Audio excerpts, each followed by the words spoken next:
Hi ladies, welcome back to the Feminine Universe. I am so happy to have you here. As you can tell by the title, we are going to be doing some girl talk today. We are getting into feminine hygiene, and we're taking it one step further and covering head to toe hygiene and just being impeccable from top to bottom. As women, I think it's always fun to gab about these things. I don't know about you, but even when I'm happy with my routine, I'm always curious to know how other women do things and what kind of products they're using. It's also important to talk about hygiene because not every young girl or every young woman had a mother or feminine figure to teach them the intricacies of feminine hygiene. For some women, hygiene education consisted of being told they quote-unquote smell like outside without much guidance on how to fix or prevent that. Also, when people go through depression or are just down in the dumps, one of the first things to go is the motivation to keep up with hygiene. So I thought this video could be motivational, therapeutic, informative, and fun for all sorts of women. Everyone does things a little bit differently, which I have total respect for. I just want to provide a guideline so the women who need it or want it have somewhere to start. And I'd love to know what you ladies do and what your best hygiene tip is. Now let's get started.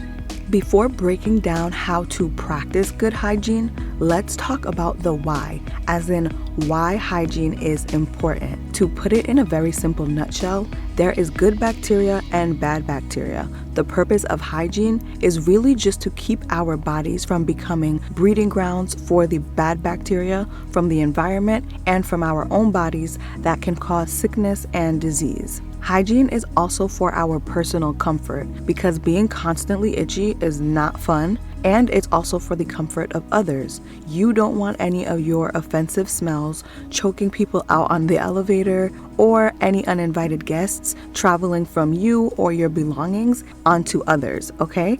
That is why hygiene is a must. Bear with me if certain parts are elementary. I'm doing this with my 16, 17, 18-year-olds who have never had these talks in mind as well. So starting from the top, let's talk about hair. When it comes to hygiene, all hair really needs is to be clean. Well, cleaned and conditioned so it's manageable. How often it needs to be cleaned will differ because everyone's hair is different. Straighter hair types get more oily with time and may need something like dry shampoo in between washes, while curly and coily hair actually gets more dry with time and may need mist, moisturizer, oil, or hair grease put into it between washes. Assuming you don't have any health issues, you'll know if you're washing and conditioning often enough, if your hair doesn't smell, it isn't falling out or clumping together in any unwanted way, and your scalp isn't itchy or coated with buildup. For my ladies that do wear protective styles, which are made for extended wear, like braids, sew-ins, and so on, most stylists will tell you 8 to 12 weeks is the appropriate and maximum window, or else those styles can start to do more harm than good. Be sure to really take care of your natural hair while wearing protective styles. They should help your hair flourish, not make it worse. Next, let's cover skincare. At the bare minimum, you should be cleansing your face daily. The most bare bones routine should consist of 3 things: cleanser, moisturizer, and sunscreen. I read that up to 80% of skin damage comes from the sun. So if you've been skipping sunscreen, please don't. All of the products you use should correlate with your skin type. For a more extensive skincare routine, you can add something like a toner. Personally, I have a few, but I don't use them every single wash. Some say that witch hazel toners have been life-changing for them. You probably want to include a face mask that's right for you, as well as a spot treatment for any specific issues you deal with, like acne or hyperpigmentation. Lastly, to really buff up your skincare routine, you can add a vitamin C or other antioxidant for the mornings and a retinoid for the evenings. Remember to do what works for you and not to be afraid of a little trial and error.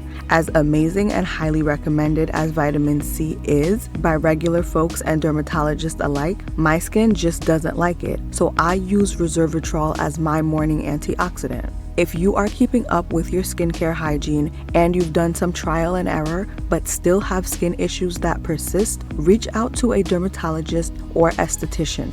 And by the way, even though we've passed the hair section, if you're having persistent issues with your hair or scalp, a dermatologist can help with that as well. Next is body care. The basics of body care is to thoroughly bathe regularly with soap. I would say at least once a day. I know there are doctors that give a little more leeway than that, but I think once a day is a good rule of thumb. Also, if you don't already, use some sort of shower cloth. Just rubbing the bar of soap or body wash directly onto your body can leave so much buildup behind. Getting the washcloth nice and soapy and then using that to scrub a dub will get the sweat, product buildup like lotions and sunscreen, and any dead skin buffed away in a way that your hand can't. Exfoliating body gloves are my personal favorite when it comes to washcloths. My must-have bath tools are the exfoliating gloves, an African shower net, and a body brush with a long handle. The net and the brush allow me to get my entire back, which I can't reach with my gloves, and provide a bit more exfoliation. I know a lot of us kick off our routines with loofahs. I personally started with a washcloth, but after trying the gloves in college, it took things to a whole new level for me. But if your skin is very sensitive, do what's best for you. Now, after the shower, you want to pat your body dry, leaving a tiny bit of moisture that you can lock in with lotion. The only places you want to make sure to get completely dry are the crevices where water can begin to smell foul because it's trapped. These are places like your armpits, under the breasts, the inner thighs, between the glutes, and between the toes. After drying, you can apply lotions and body oils to moisturize. Dry, cracked, or peeling skin is definitely more susceptible to bacteria, infection, and damage, so don't skip the lotion. Then you can apply deodorant. Well, technically, you can do lotion and deodorant in whatever order you like. I just like to let the pits air out and dry completely while I lotion up. I know some people have their feelings about deodorants and chemicals. I personally use several different types, some with aluminum and some without, but if you want to be aluminum free, baking soda free, or so on, there are options for everyone. But the bottom line is that 99.999% of people need some sort of deodorant to keep from giving off an unpleasant odor. It is a must-have. Now on to hair removal.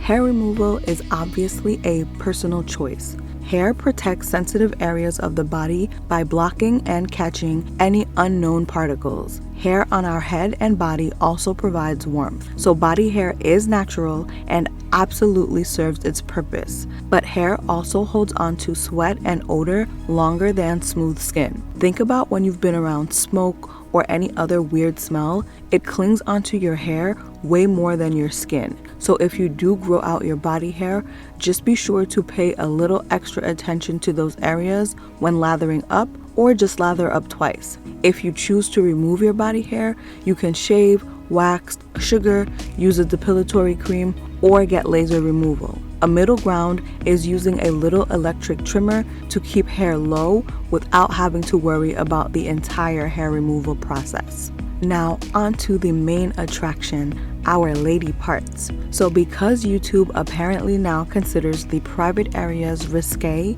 even in an educational context, we will call this area Lady V, Miss V, Lady Bits, Lady Parts, etc. Your lady bits should be getting cleansed about twice a day, once in the morning and once at night minimum. Some women do a few more washes a day depending on what they need or if they are on their cycle. We will talk all about the cycle on its own because there's actually so much to touch on when it comes to how our cycle works and how it affects us. But for the absolute basic info, sanitary products should be changed every 3 to 4 hours while on your cycle, depending on your flow. On your regular days, assuming we're showering once a day, one of Miss V's washes will be in the tub and the other wash will be on the toilet, where you can just fill up a designated bowl or a cleansing bottle with water and give her a wash. When you are in the shower, you want to remember to wash your lady parts last or again at the end, at the point where all other soaps, conditioners, etc. are off of your hair and body. Now, Miss V is a self-cleaning body part, which is why many gynecologists will tell you using water is more than enough to keep her clean. But I know some people want more than that. I mentioned in a previous video that I personally like the Dove Sensitive Bar, but there are also specific products that many women love that are pH balanced washes that are made for down there usage. Some ladies also swear by baby wash, so there are several safe options. Just don't use anything too strong and nothing heavily fragranced. You can use these gentle cleansers everywhere downstairs except your lady opening where your tampon would go if you wear those, and your back door opening. No soap should go inside of there, but all the inner folds and crevices are absolutely fine. You can use your hand to wash, or some women like a very thin, soft baby cleansing cloth. Then just rinse the cleanser off completely. You want to pat dry and air dry after cleaning.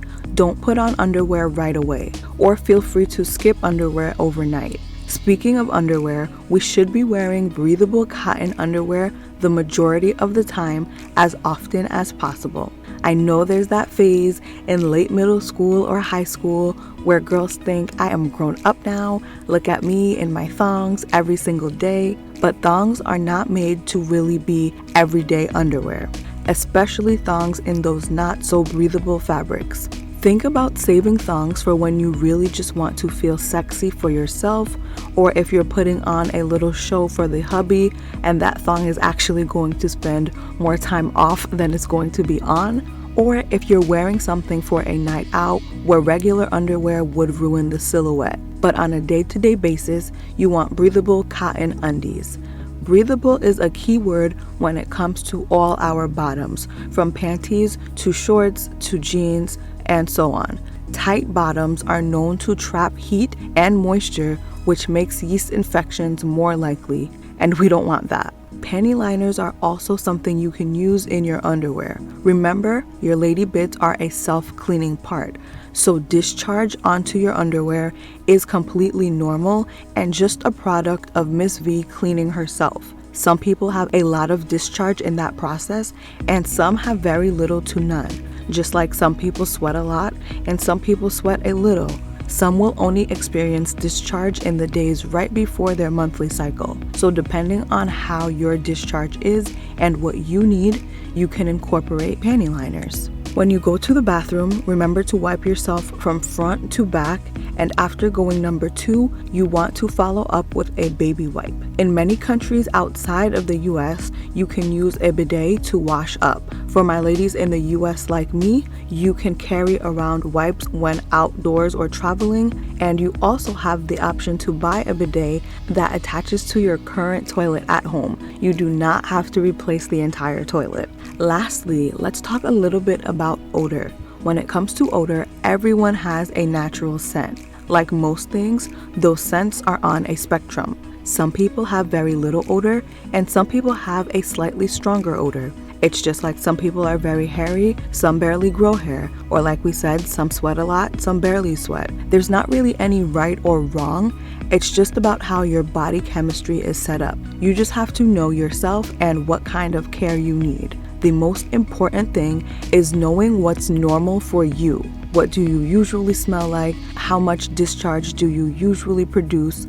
All those basics of establishing a norm and a baseline for yourself, so that if there are any changes or deviations in your normal levels, you'll know to get everything double checked. The best way to keep everything flushed, balanced, and healthy is to drink a lot of water. You can also add things to your water like lemon and apple cider vinegar. You can also take probiotics, but if you don't want to buy and take another supplement, yogurt and certain other foods have tons of probiotics in them. We also know of a few other things that are shared from woman to woman, things like cranberry juice, cranberry supplement, pineapple juice, certain teas, and many women and people in general take chlorophyll, for internal health and odor regulating as a sort of internal deodorant, and they swear that, among other things, it eliminates all body odors. Of course, see your gynecologist regularly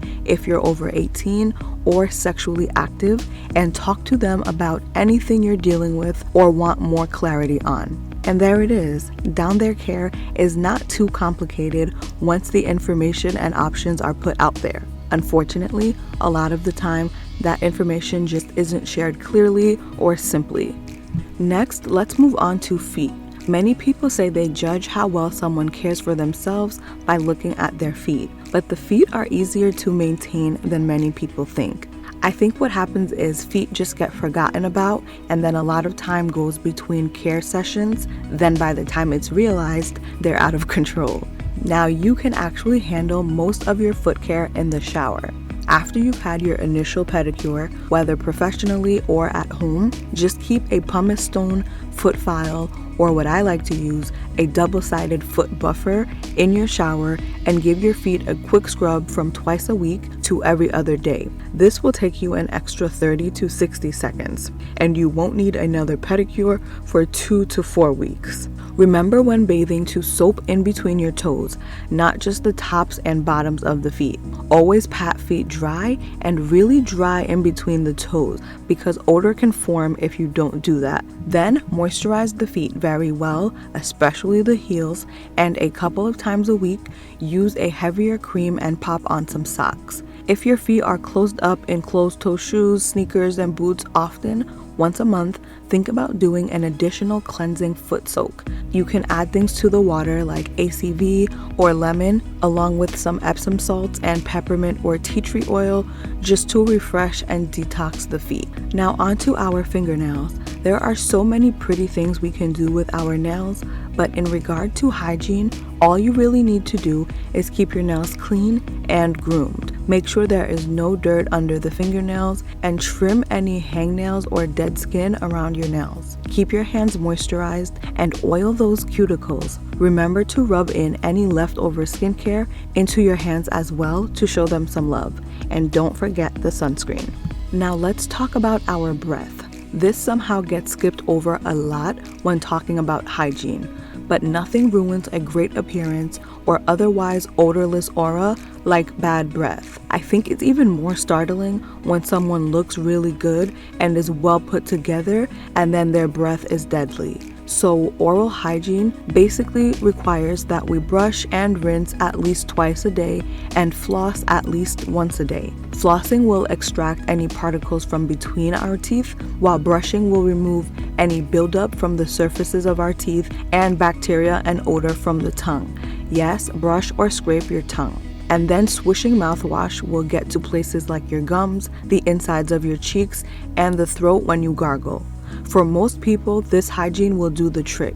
If you are practicing this kind of oral hygiene and are still suffering from extremely bad breath, it may be something more that isn't your fault at all. So don't be shy about talking to a dentist at that point. Ignoring it out of embarrassment just gives things time to get worse, okay?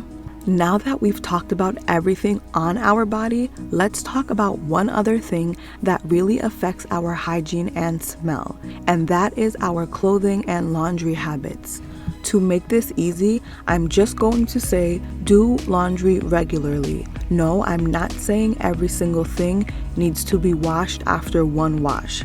Many fabric experts do say washing clothing less often can help preserve them, especially things like jeans, sweaters, and dresses. Just be aware of yourself. How long were you in the item? Did you sweat a lot? Do you have a bit of a stronger odor? Is it summer? Is it winter? Take all those things into consideration. Also, be conscious of where you keep your hamper. Some people keep their hamper in their closet, and that stale smell of dirty clothes, wet clothes, gym clothes can permeate into the perfectly clean clothes, making them smell a bit dank even though they haven't been worn yet. And of course, there are a lot of little things we can do to boost the fresh smell of our laundry. While we're on this, I'll mention fragrance. Fragrance should not be used to mask bad smells. It should be in addition to our clean, fresh smell. It's one thing not to smell foul, it's always another thing to smell noticeably good.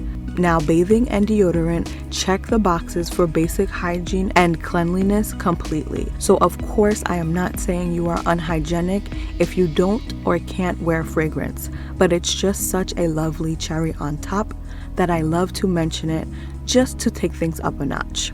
Lastly, as a bonus, I want to share my midday refresh with you. This is optional and kind of depends on how long your day is. My days can get quite long sometimes. So what I like to do is something I call my midday refresh.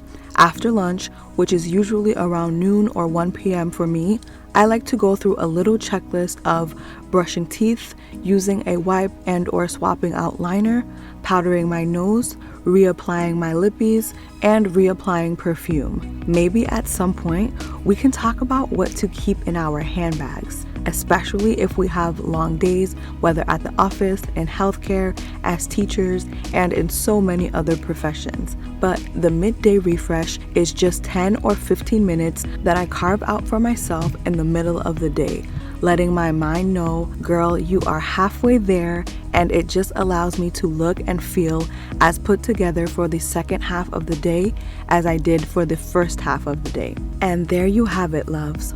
Exactly what I would tell a little cousin, a sister, or a friend curious about my take on basic hygiene. I hope this was helpful information or just a good reminder. Until next time, ladies, stay feminine, stay focused, and have fun.